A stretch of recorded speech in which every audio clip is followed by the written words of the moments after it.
colocar em pé para lermos a palavra com alegria, para receber a mensagem do Senhor para a nossa vida hoje à noite. Quantos vieram para receber a palavra? Diga amém. Amém. Diz assim a palavra do Senhor: naqueles dias adoeceu Ezequias de morte, e o profeta Isaías, filho de Amós, veio a ele e lhe disse: assim diz o Senhor, coloca a tua casa em ordem, porque morrerás e não viverás. Então virou o rosto para a parede e orou ao Senhor, dizendo: ah, Senhor, ser servido de te lembrar de que andei diante de ti em verdade e com coração perfeito, e fiz o que era reto aos teus olhos. E chorou Ezequias muitíssimo. Sucedeu, pois, que não havendo Isaías ainda saído do meio do pátio, veio a ele a palavra do Senhor, dizendo: volta e diz a Ezequias, chefe do meu povo, assim diz o Senhor, Deus de Davi teu pai: ouvi a tua oração e vi as tuas lágrimas, eis que eu te sararei. Ao terceiro dia subirás à casa do Senhor, e acrescentarei aos teus dias 15 anos, e das mãos do rei da Síria te livrarei, a ti e a esta cidade, e ampararei esta cidade por amor de mim e por amor de Davi, meu servo. Vamos ler novamente apenas o versículo 1, que diz: naqueles dias adoeceu Ezequias de morte, e o profeta Isaías, filho de Amós, veio a ele e lhe disse: assim diz o Senhor, coloca a tua casa em ordem, porque morrerás e não viverás. Repita comigo assim: coloca a tua casa em ordem, porque morrerás e não viverás. Pai, fala conosco nessa noite. Abençoe a tua palavra mais uma vez. Usa-me como instrumento nas tuas mãos, para que saiamos daqui hoje alimentados, em nome de Jesus. Amém. Pode sentar.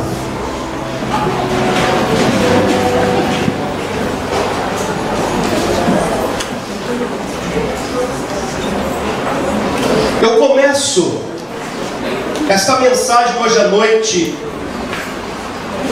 te fazendo uma pergunta. Se hoje fosse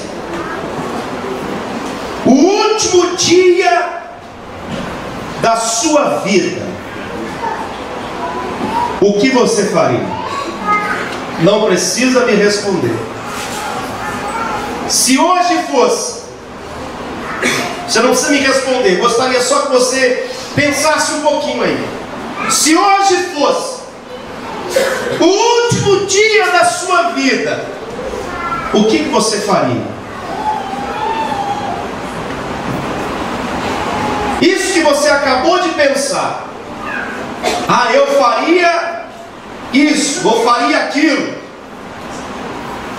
eu te dou um conselho: então faça hoje, porque a Bíblia nos orienta a viver todos os dias da nossa vida como se fosse o último. Se hoje fosse o último dia da sua vida, o que você faria? A morte faz parte da vida de todos nós. Todos nós um dia teremos que encarar o tão temido paletó de madeira. Não tem como fugir. Alguns aqui hoje à noite vão primeiro, outros vão depois, mas todo mundo vai. E hoje não existe uma regra: ah, quem vai primeiro são os mais idosos. Não, senhor. Tem muita gente nova indo primeiro. Esta semana nós tivemos uma experiência tão triste, uma nota tão triste, de um filho do pastor Aguiar Valvassouras, que é o nosso presidente da Igreja do Nazareno no Brasil, um homem conhecido no mundo inteiro, tem uma igreja linda, uma história maravilhosa, igreja com mais de 8.000 membros em Campinas. Ele teve a infelicidade de sepultar um filho dele de 41 anos de idade. O normal não é o pai ou os pais sepultarem os filhos. O normal é os filhos sepultarem os pais. É ou não é? Mas nem tudo na vida acontece da forma normal, convencional. Algumas situações nos pegam de surpresa. A questão é: todos nós teremos que passar pela experiência da morte, a não ser que Jesus volte antes e a igreja seja arrebatada. Ninguém tem como fugir dessa realidade. Um dia nós vamos partir desse mundo, dessa vida. Não é o final, porque nós sabemos que nós somos eternos, mas nós não somos eternos aqui nesse mundo. É algo que ninguém pode fugir. Todo mundo tem que estar preparado. Eu lembro de um dia tão normal, como qualquer outro. Um dia muito gostoso, que toda a minha família, ou quase toda a família, meu pai está aqui à minha esquerda, ele lembra disso, nós nos reunimos lá na casa do meu pai, para almoçar. Quase toda a família, alguns irmãos, algumas irmãs estão aqui. E a minha mãe estava na mesa, numa alegria tão grande. E a gente conversava, a gente comia. Minha mãe sempre olhando no meu prato, dizendo: come mais, você comeu pouco. Você não vai de novo na panela? Olha, eu fiz o franguinho do jeito que você gosta. E a gente comendo, a gente festejando, todo mundo feliz. Eu tirei uma foto da minha mãe naquele dia. Tirei uma foto, falaram como ficou bonito, mamãe, que lindo. Retornei para casa, descansei um pouco, tomei um banho, fui para a igreja. Nossa igreja ainda era lá em cima. Nos reunimos no culto. Minha mãe estava do meu lado esquerdo, mais ou menos ali assim, no meio, perto daquela coluna. E eu estava ministrando, não sei, eu acho que eu estava pregando.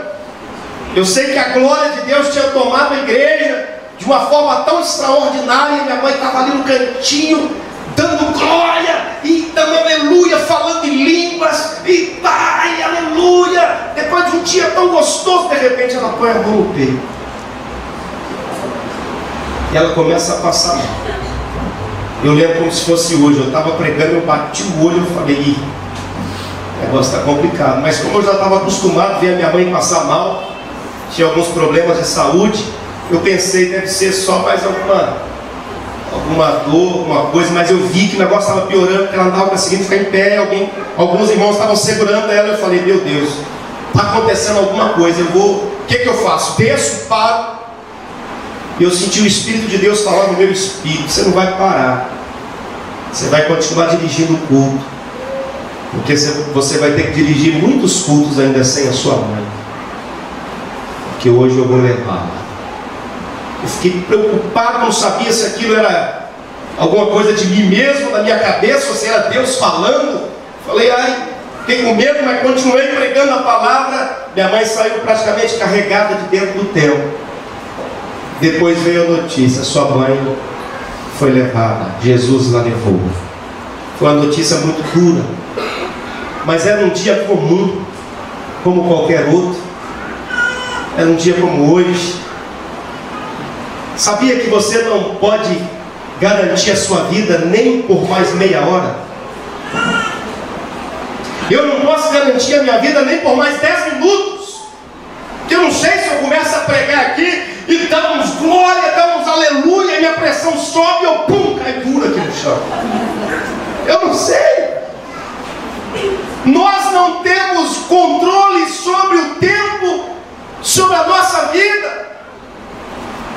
É por isso que nós precisamos estar na total dependência de Deus, porque ninguém sabe o dia de amanhã. O rei Ezequias, nesse texto que lemos, recebeu uma ordem do Senhor por meio do profeta Isaías, uma ordem que a gente treme só de ler. O profeta Isaías, que era muito amigo de Ezequias na época, um dia invade o palácio, chega na frente do rei e diz para ele: meu rei, se prepare, coloca a sua casa em ordem, porque você vai morrer e não vai viver. Eu fico imaginando o que eu faria se eu recebesse uma notícia dessa. O que você faria se recebesse uma notícia dessa? Eu estou pensando nesse texto já há alguns dias, o Espírito Santo trabalhando no meu coração. Eu já tentei pregar isso aqui algumas semanas atrás, não consegui. Mas Deus está me dando umas mensagens esses últimos dias que eu estou assim até preocupado. Porque Deus anda puxando muito a nossa orelha aqui na igreja. Agora, por outro lado, eu descanso no Senhor. Por isso que eu cantei aqui hoje. Porque quando Deus começa a preparar o povo e começa a nos corrigir, é porque Ele tem algo muito grande para fazer na nossa vida. Eu lembro que quando a ordem do Senhor era para Josué, para Moisés, Ele dizia: manda o povo se santificar hoje, porque amanhã, quem conhece? Quem conhece o texto? Santificai-vos hoje, porque amanhã eu farei maravilhas no meio de vós.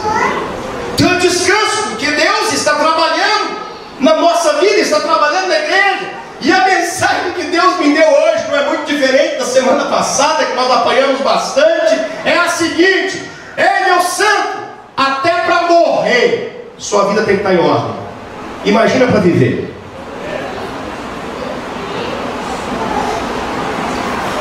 O profeta chega e diz para o rei, não era qualquer um, era um rei: arruma a tua casa, meu filho, porque você vai morrer e não vai viver. Como receberíamos essa notícia? O que colocaríamos em ordem?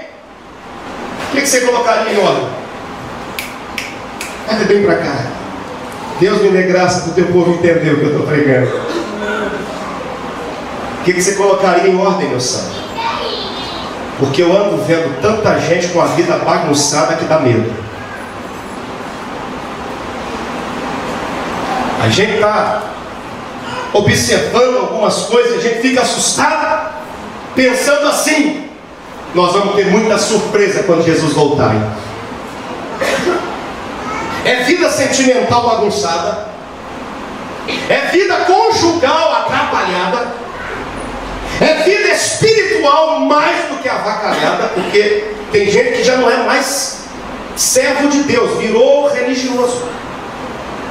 Uma bagunça total. Se hoje recebêssemos a palavra do Senhor, se é que não estamos recebendo, não dando maldição para ninguém, mas como Paulo, irmão, eu digo para você: o meu viver é Cristo, morrer é lucro.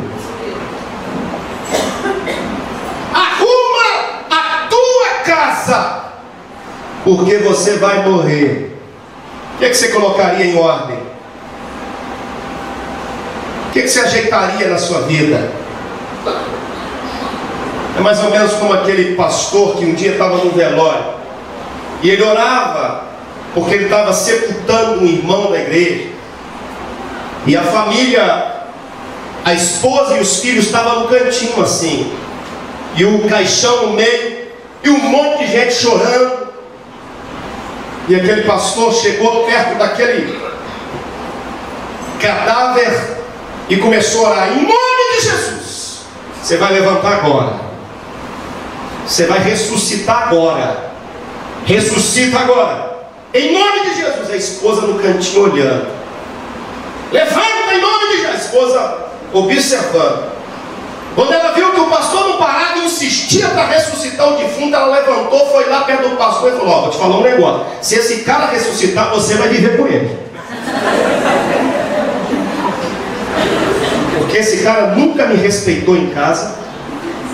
Esse cara me xingava de tudo quanto é palavrão que existe, me acusava de tudo, não me honrava. Eu era uma escrava para ele dentro de casa. Então, Jesus levou, não mete não.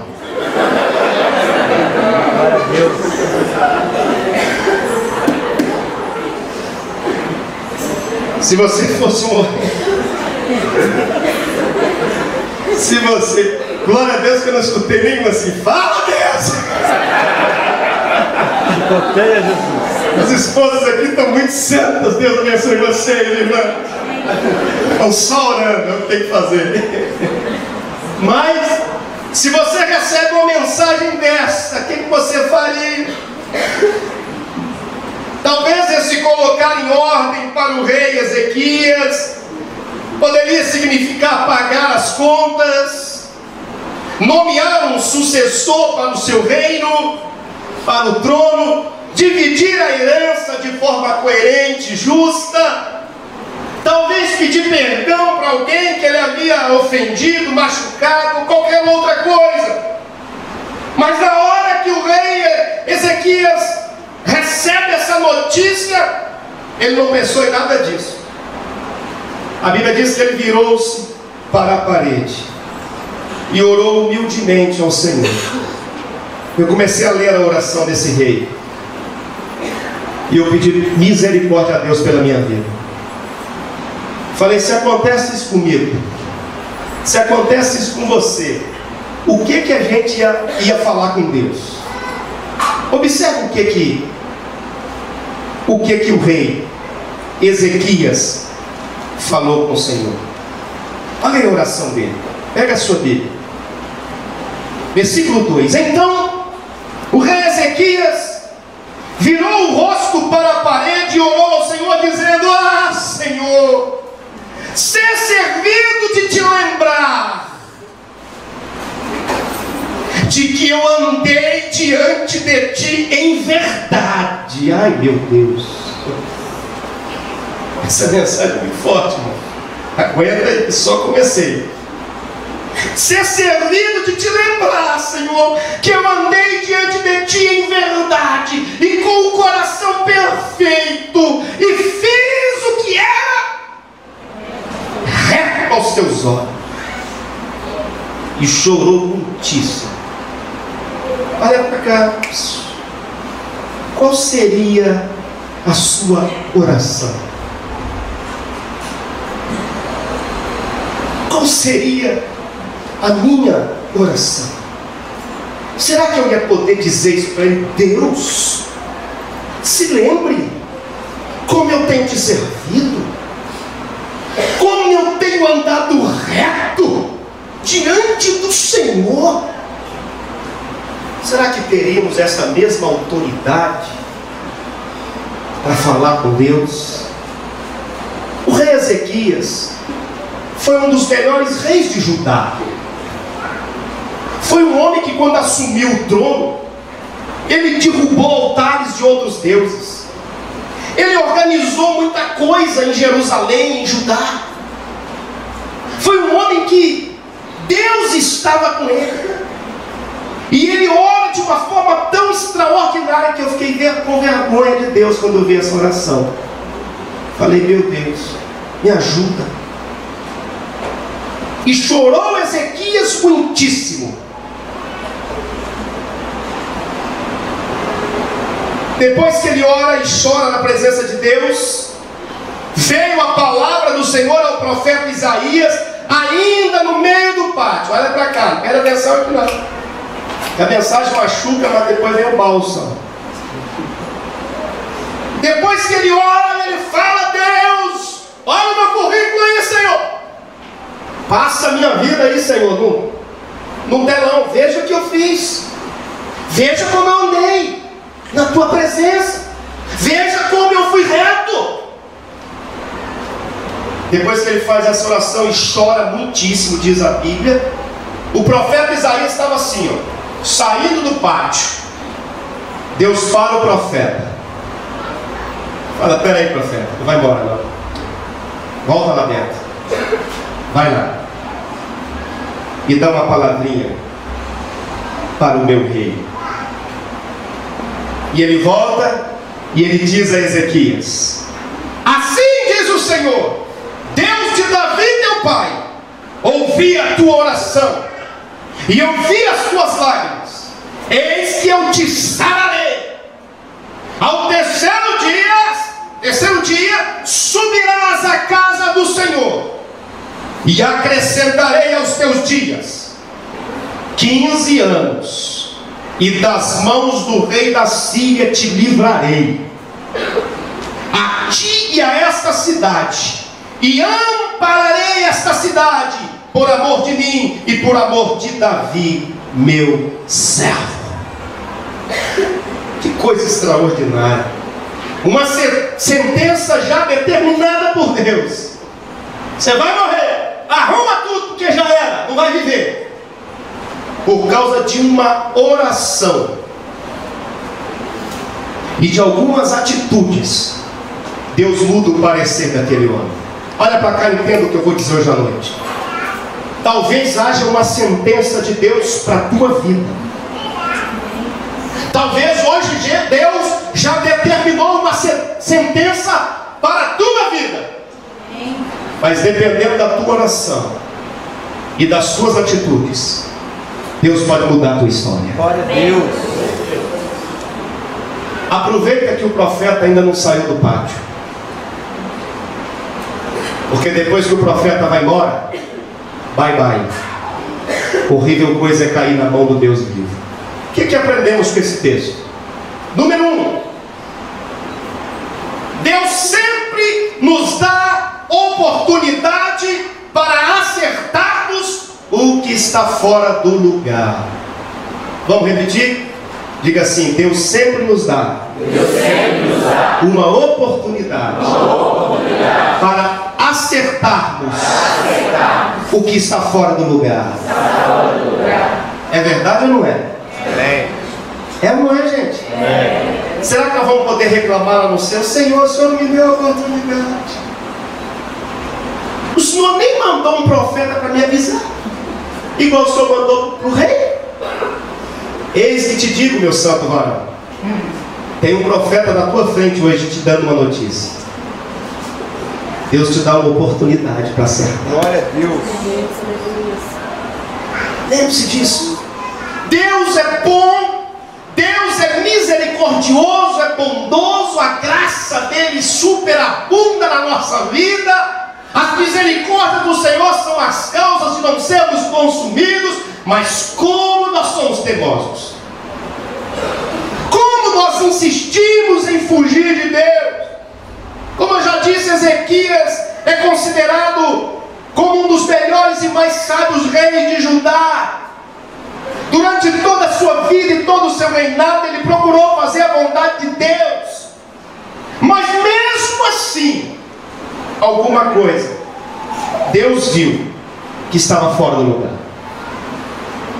Quantas vezes nós estamos acertando em algumas áreas da nossa vida, quantas vezes estamos crescendo em alguma área, Deus está operando, a gente está feliz, a gente está caminhando, mas esquecemos de olhar pequenas coisas, pequenas raposinhas que se infiltram na nossa vida de maneira sutil e a gente não percebe, e vai minando a nossa vida espiritual, a nossa comunhão com Deus. Mas pode ter certeza, irmão, Deus sempre usa alguém, Deus sempre usa uma situação para nos alertar. Todas as coisas cooperam para o bem. Eu ainda falei aqui com relação aqui a Nara e o Léo, eu disse 9 meses, Deus estava gerando alguma coisa no coração deles.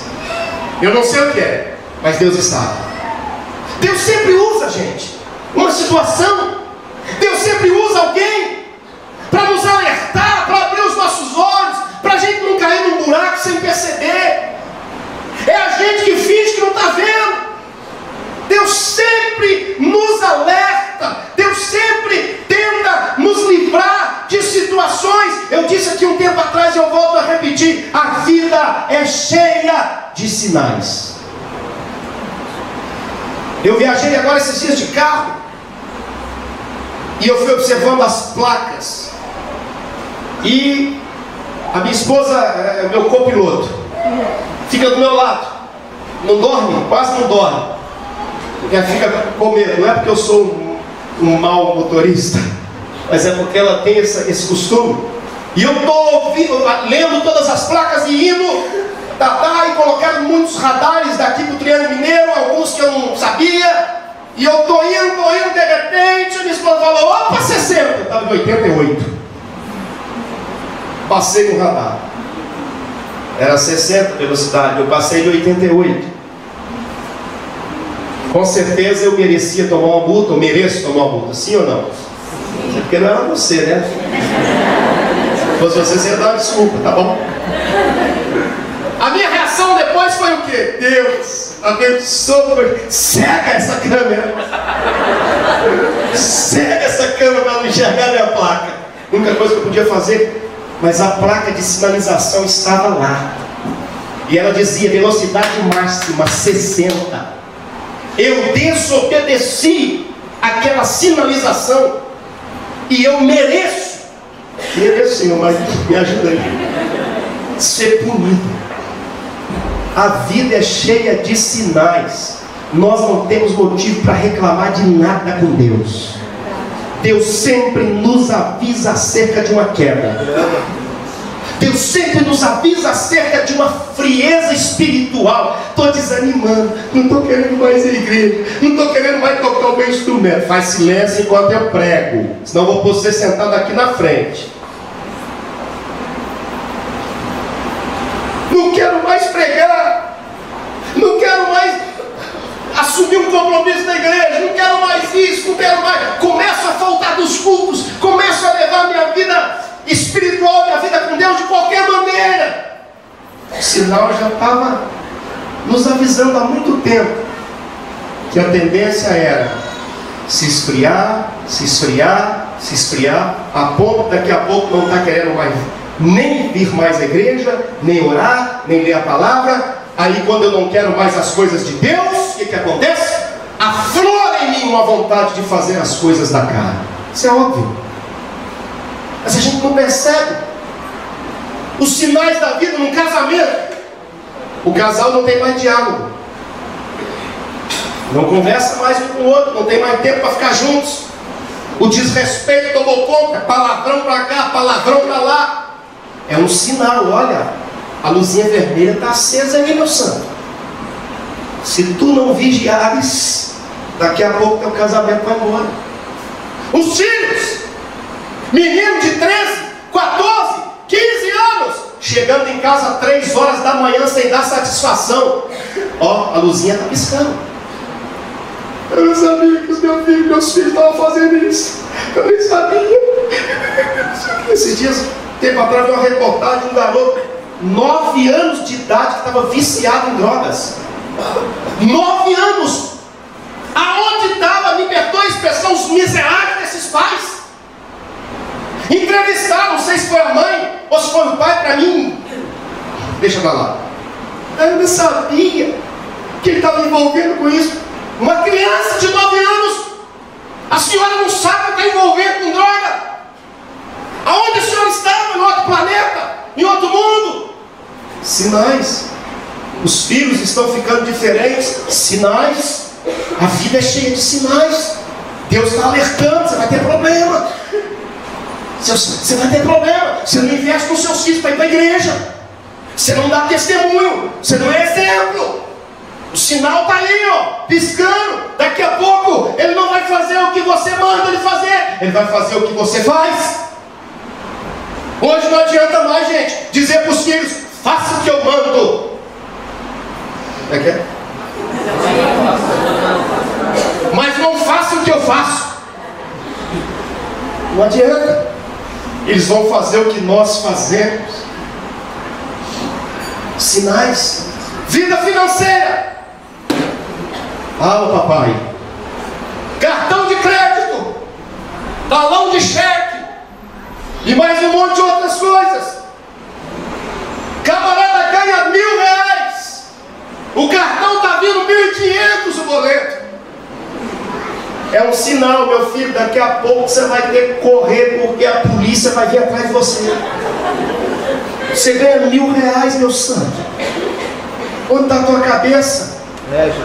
Pegar esse miserável desse cartão, que é cartão de crédito, para quem sabe administrar bem é uma bênção. Para quem não sabe, quebra e joga fora, que ele vai te afundar. Se tem dinheiro para comprar, compra. Não tem, não compra. O sinal está lá.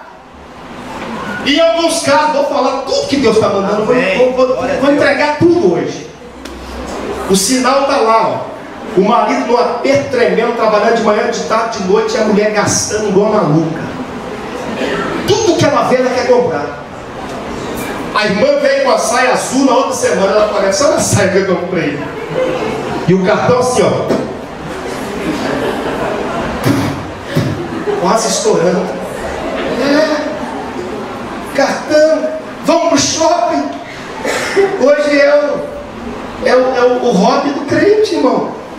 Segunda-feira eu estou até evitando um pouco de ir no shopping, que o shopping quase vira uma igreja. Tem pastor, tem músico, tem ministro, só falta levantar a oferta. Só que se levantar a oferta no shopping não vai entrar nada, porque está gastando tudo nas lojas. Alerta da escassez, o casamento está virando um inferno por causa de dinheiro. Você não está percebendo, minha santinha. Para de gastar um pouco, ajuda teu marido. Vai orar junto com ele. Vai ajudar ele a administrar. Eu louvo a Deus porque existem mulheres. Eu estou falando em tese, irmão. Se a carapuça entrar, coloca e pede Deus para te ajudar.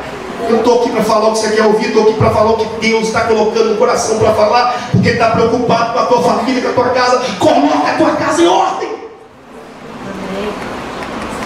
Tem mulheres que eu louvo a Deus, sabe por quê? Sabe o que o marido faz? Ele recebe o salário no final do mês, ele põe na mão dela. Glória a Deus. Ele põe na mão dela.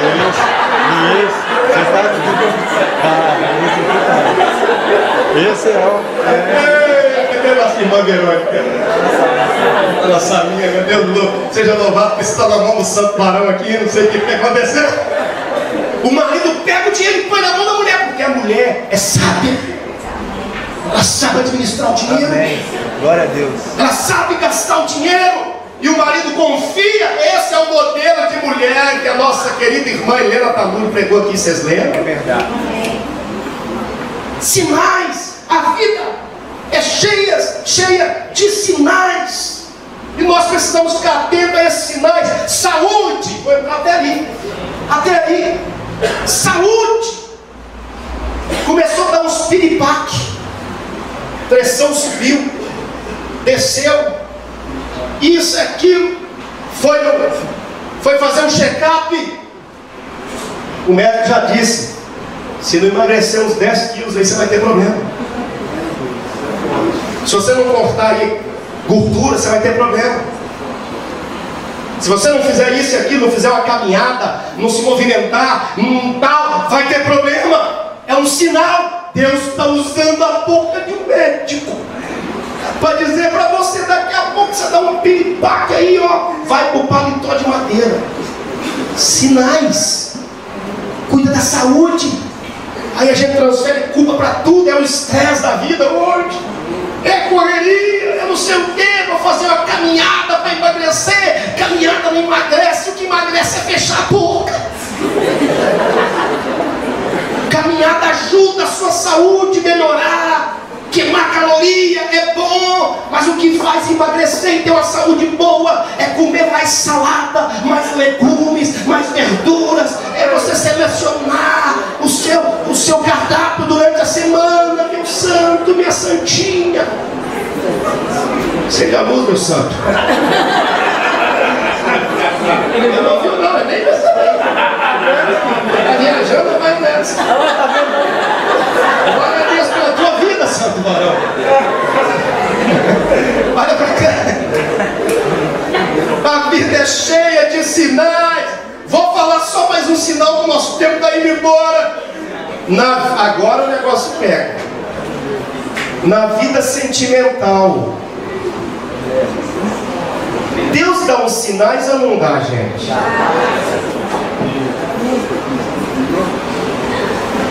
Você está vendo? Deus está te mostrando. Não precisa levantar profeta Isaías, não, pelo amor de Deus. Ele já está te mostrando o perfil da pessoa que você está se relacionando ou está querendo se relacionar. É sinal, é alerta. Deus já está te mostrando. Não vou citar aqui nada para evitar qualquer tipo de constrangimento, mas ninguém é bobo. Eu falei aqui hoje, porque de manhã a gente fala mais rasgado, né? Na escola dominical a gente fala mais aberto. Eu falei rasgado. Vou falar só uma coisinha que eu falei com ele, não vou falar tudo não. Mas você está vendo que a forma que o seu namorado, ou namorada, ou pretendente está reagindo com você agora. Então faz o seguinte: no casamento multiplica por 100. É o que ele vai fazer, o que ela vai fazer. É isso, pastor. Desde quando ele me manda calar a boca, então multiplica 100 vezes. Cala a boca, cala a boca, cala a boca, cala a boca, cala a boca. No casamento não melhora nada não, gente. Só piora. Nesse sentido, sim. Nesse sentido, sim. Multiplica por 100. Vocês estão rindo? Tem gente que está rindo, mas a carapuça está todinha na cabeça. Eu não consegui nem mexer. Vai rindo, vai rindo. Vai rindo, depois pega misericórdia. Vai ver que não vai dar.